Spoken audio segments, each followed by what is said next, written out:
This podcast is certified fresh. Freshmediaworks.com.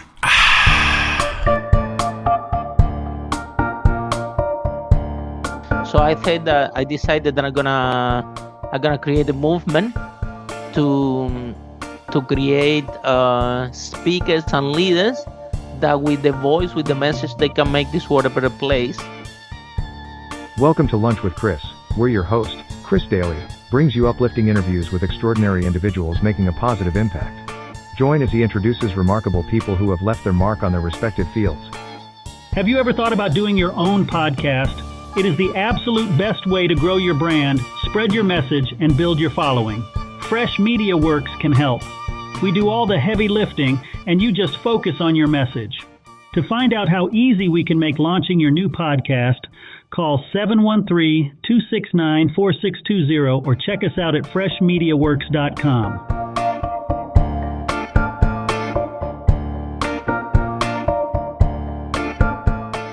All right, everybody, join me in welcoming the one, the only Harry Sardinas to the show. Harry, how are you today?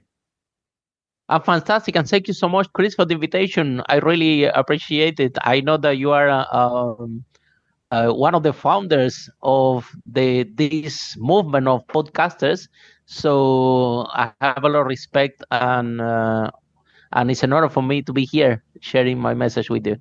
Thank you. And I've been paying attention to what you're doing, and what you're doing is very exciting. You can tell by the background on the screen if you're watching the visual. You've got a lot going on, right? Yeah. Yeah, this is some of the activities our organization speakers and leaders. We believe that with our voice we can make the world a better place. Yes. And especially it's us entrepreneurs who have to lead the way. So definitely we help mainly entrepreneurs to grow the business and to build from local to a global brand from the stage and also online as well. I love that. And I really want to dig into that. But first, I want to go back in time. Where did you grow up? How did you develop? Well, that's a great question. And I'm originally from Cuba, from Havana. And so then, yes, I grew up on the communist system, a place that you cannot speak up. So, I mean, you have some restrictions there because you see, you can end up in jail, right? If there is no such a thing as a free expression where I grew up. And I think that this is something that is on the environment all the time. And sometimes you feel this sense of you have to break out. The new you have to has to be calm. And then those years, I studied the university there in Havana. I'm going to be getting chemical engineering, and again, it was two massive problems when I was growing up. Number one, in that country, that there is no free expression. And among with that, we used to have our leader back then. He used to be Fidel Castro, and again, it's an example of leadership that it doesn't work that well, because, in my opinion, the vision of a leader is to inspire and to enroll leadership without the organization, without the country. Even here in the United States, whether we like it or not, every 4 years. Or in UK, when I'm based, whether you like it or not, every 4 years you have an election. So you have to pass the leadership, and your job as a leader is to enroll new leaders in the new vision, right? Whether this type of leadership, when you hold on to the power and you stay forever, is I don't think that we can call it leadership. Is something more like a narcissism leadership type of environment, and also that. Maybe a little bit on comfort also. At the end of the day, I decided it had been a long journey, out of my life mission. At the beginning, like everybody else, I didn't have clarity what I want to do, so I immigrated to Spain. I'm from Spain. After I worked there as a developer, software developer and project management, and then I'm moving to London. And then I started my first business. It was a property business. We managed to sell over 5 million doing this business. And together with this business, I think that the principle that I always applied to the business was, how can I add value to my clients? And so when my tenants were renting the rooms, I was doing. If students come to London to learn English after in Europe, there is something that all parents do. Yeah. So after the students finish university, they send them to London to learn English, right? Because in Europe, remember, we have Spain, we have Italy, we have France, but everybody have to learn English because that will make them more competitive in the marketplace. So therefore, it doesn't matter what subject everybody's studying, Germany, France, or Italy, or Spain, or Netherlands. So the idea is to send the students to London for 1 year or two to learn English. So now those students was arriving there, but of course nobody want to rent them a flat or a house because they don't have a job. They're just going there to learn English. So it was a community that was that nobody really want to take care of them. So I decided that it was a good idea for me to provide accommodation to these people that nobody wanted. Yeah. And to be honest, an opportunity. Yeah. Yeah, to be honest, nobody wanted to offer these rooms to this segment of the population because of a high risk. But I knew, because I was living in Spain, I knew that if the tenants cannot pay, the parents will pay for it, because I know that they're good people. They just was there to learn English, but I never have a problem with tenants, honestly, that never pay. It was so we were providing accommodation to these people, but again, I was asking to my clients. When they say, Harry, I had to leave the room, I said, but why are you leaving? They said, no, because I haven't learned English yet, and the school is too expensive. And then another tenant, why are you leaving? No, the school is too expensive and I haven't managed to learn English. So I decided, okay, look, guys, you don't have to leave anymore. I'm going to make an English school for you and affordable. So my second business was English school, and I didn't know how to speak English because I was also learning English myself. The people would tell me, Harry, how come you have an English school and you don't speak English? I'm saying, well, you don't need to speak English to have an English school. You just need to have someone who does know how to speak English. So I had a bunch of professors from UK, and they were amazing. And again, so then the other problem that those clients has, it was that they couldn't find a job. So I also open a division there to do a career advice and to help them to find job. So at the end of the day, the point of the story is that sometimes you go into business, right? And your clients will lead you. If you're able to listen to them, you're able to shape what type of products they need. And at the end of the day, if you have this customer retention, there is two ways to grow a business. Number one, to have a lot of clients. Number two, which is, I believe, more effective, is to have the same client and offer more products and services that this client can buy, because like this, your marketing costs reduce. You already have a relationship with that client. You see all these businesses out there spending millions trying to get strangers to buy the product and service, where they have a huge database with people that already have the relationship with them, that they can be offering alternative products and services, and they don't touch this. So there is a golden gold there in the actual client database, and they don't prioritize that. They prioritize the acquisition of new client, which is expensive, and these people don't have the relationship with you. So we do advise some companies and corporates in that matter to please focus in customer in nurture and develop the relationship with your clients, because that can on top to a hidden value that you can offer to them. And I think that this was honestly the secret of the success. Is all about, I was listening to the clients, and I was adding value of what they needed. But again, this is we run this business for 12, 15 years, and then we de-escalated because again, coming back from the beginning, I started to realize what really was my mission, and it come back from the childhood. I have this back on my head, the thinking about the freedom of expression and speaking, the leadership that we want the world to be, to make this planet a better place. So I decided that I'm gonna create a movement to create speakers and leaders that with the voice, with the message, they can make this world a better place. And that has been the mission. What we found out is that everyone have a huge fear of public speaking. Every single person. And the reason very simple is because when we are kids, our parents, they telling us, don't talk to strangers. Don't talk to strangers.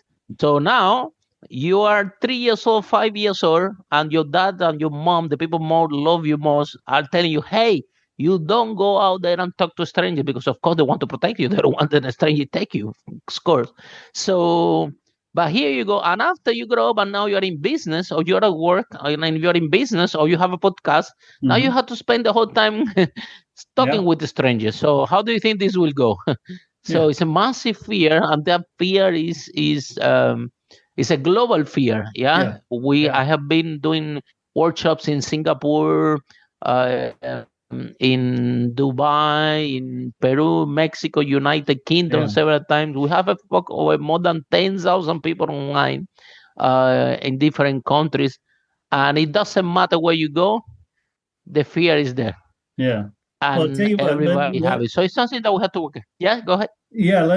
I'll dig into the speaking thing after, but I want to go back to Cuba and tell me, growing up, was Che Guevara a hero, or was it something nobody talked about, or what was your opinion of Che Guevara?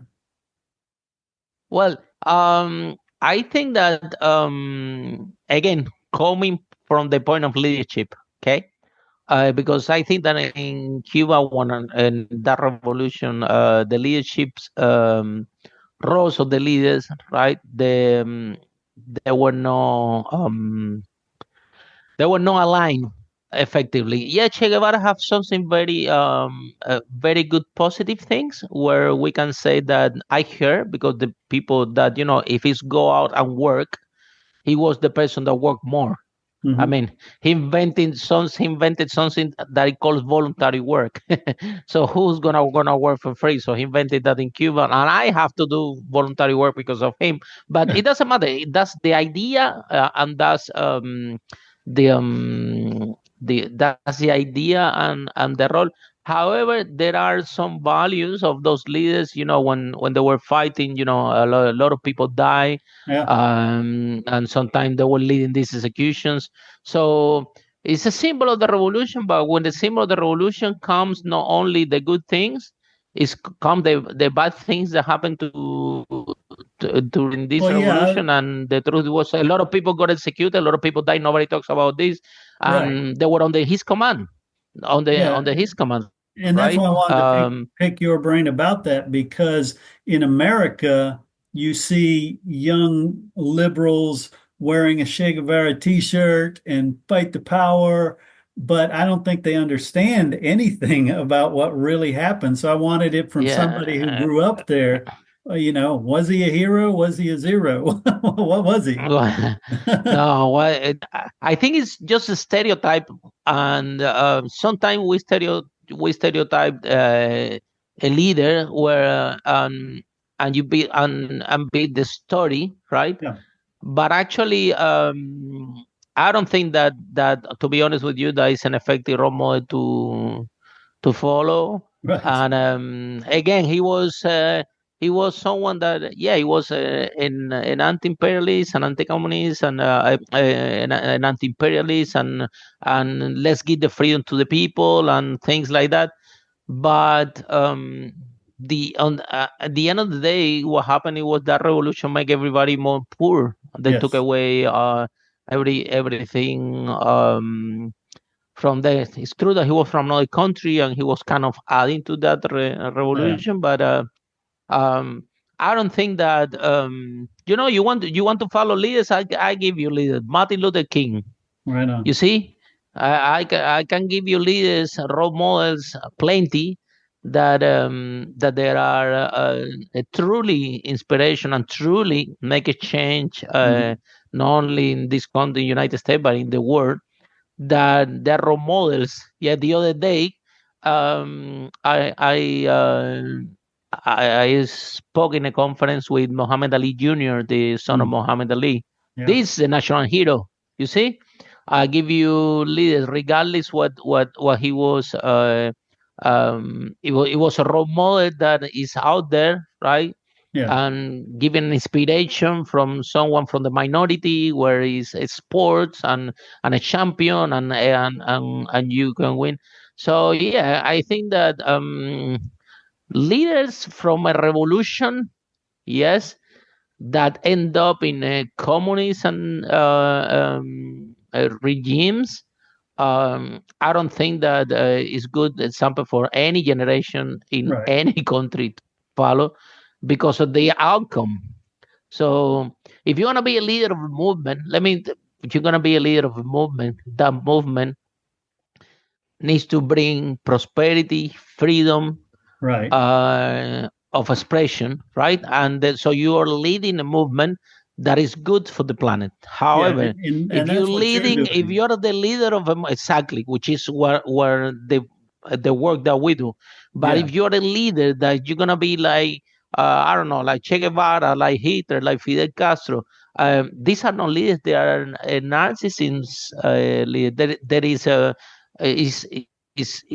is more about feeding the ego and the position of holding the position of power, right? Than do the best for the people that are leading. So we have to, for the new generations, we have to design what are the values of a true leader, and then those leaders that we can follow. Let's, for example, like that's why I told you Martin Luther King. His leadership. He was willing to die for what he believed, and he actually died for it. But it made a massive change in the civil rights and change the history forever. And so we have hundreds of thousands, can give you a list of great leaders to follow, right? Yes. So I don't think that to go about these stereotypes, that leaders like Che Guevara or like Fidel Castro, that the revolution, anti-imperialist, anti-whatever, they are false stereotypes of what the young generation should follow, in my opinion. Right. And so the world needs more good leaders. And that's one of the things you focus on is what it says right there. Speakers are leaders. And so talk about that need for leaders and how being a speaker can get you there. Very interesting, because when I started to do this training, and I work with the people and I had them to overcome the fear of public speaking, which is this one. This is the first step. So we have helped over 1 million people online, and through COVID, we reached over 1 million people talking about this topic.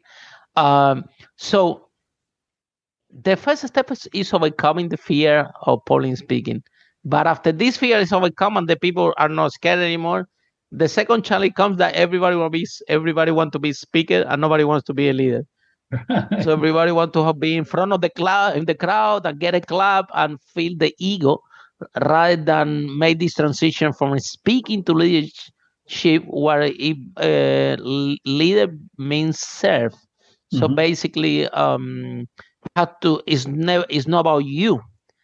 It's about the audience. It's about the people. I have conference that I have done where I have my PowerPoint, and then I start to speak in front of the audience, and I ask few questions, and I'm already realizing that the PowerPoint that I brought have nothing to do with that they really want to learn. So I had to choose. I do my thing, or I deliver what this audience wants to hear. So at the end of the day, is never put in front what you want to say versus what the audience want to hear and they need to hear. And you have to be able to sense that for the audience. And by asking questions or with experience, you will find out what they're really. And because it's not about you, it's about them, you will feel the purpose of that conference or that event. And I think that the issue that we have is that everybody wants to become a speaker, to make money, and to be in front of a crowd of 1,000 people clapping at them. And there is no purpose behind this. Right. Yeah, you can. It will fit ego. Yeah, which is at the end of the day, this is another challenge that we have with entrepreneurs, because we do work a lot with entrepreneurs mainly.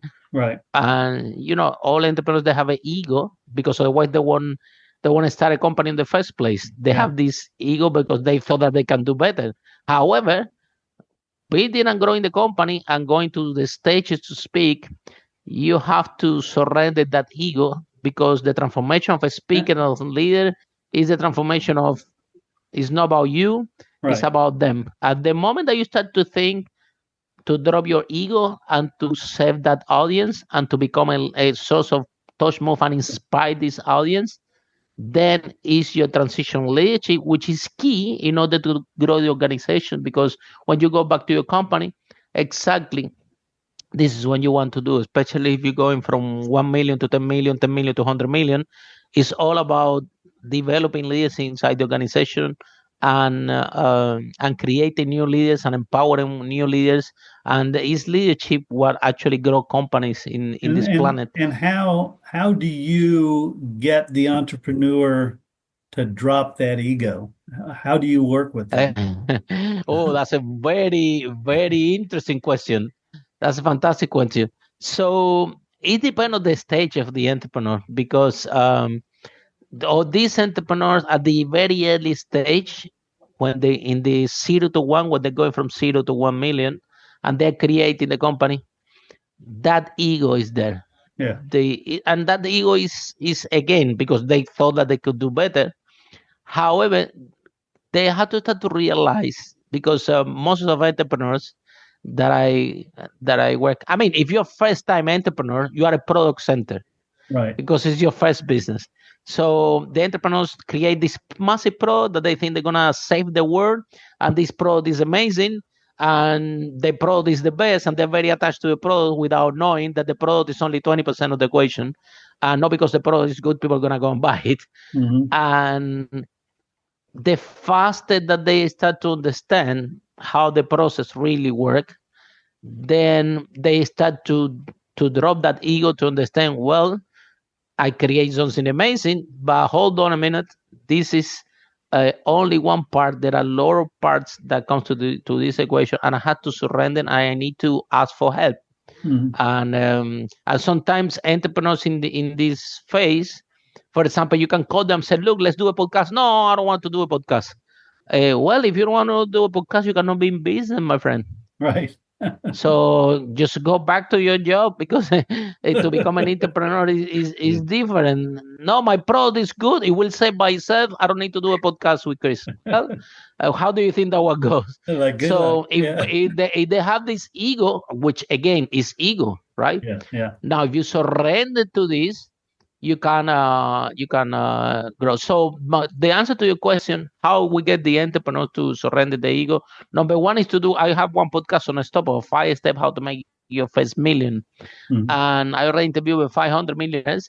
And if you listen this podcast, you will see over 500 entrepreneurs, they already have made millions, right? And you don't see any ego whatsoever.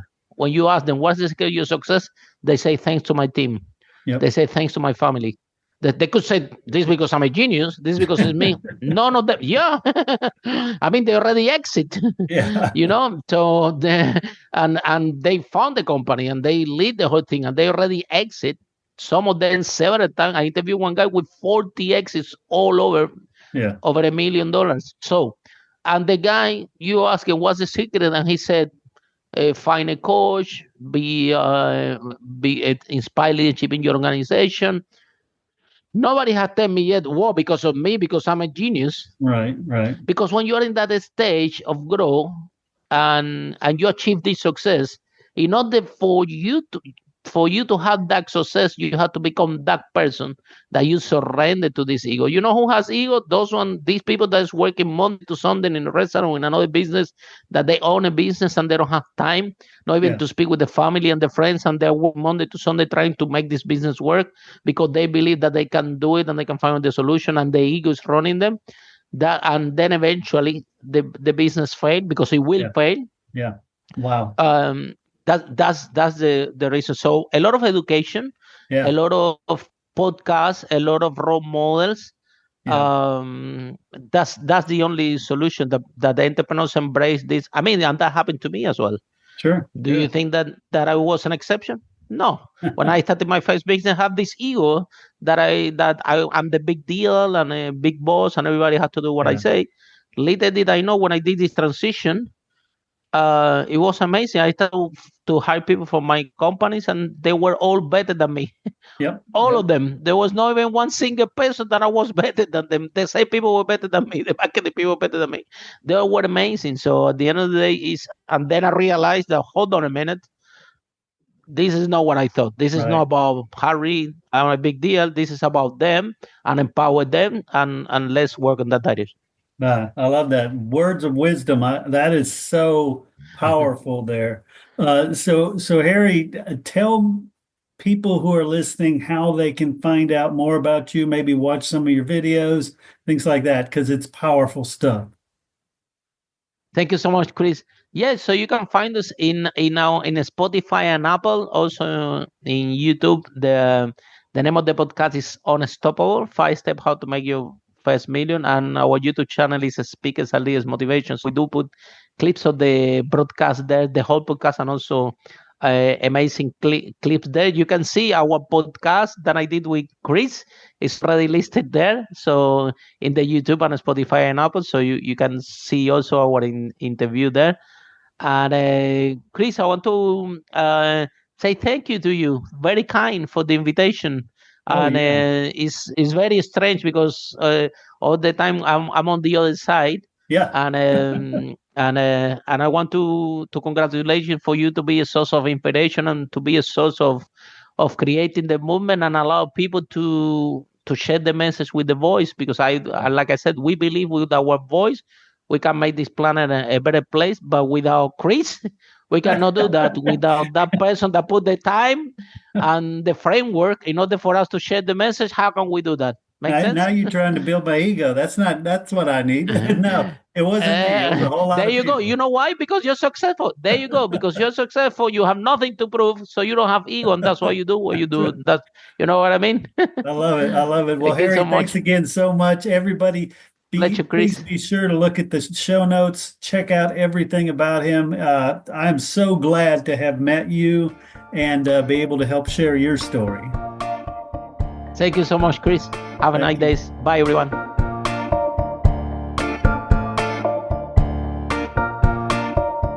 Ready to grow your podcast beyond 1,000 downloads per episode? Join the Podcast Masters Guild and unlock proven strategies, expert coaching, and a community of fellow podcasters to elevate your show. Visit freshmediaworks.com/PMG and start growing today.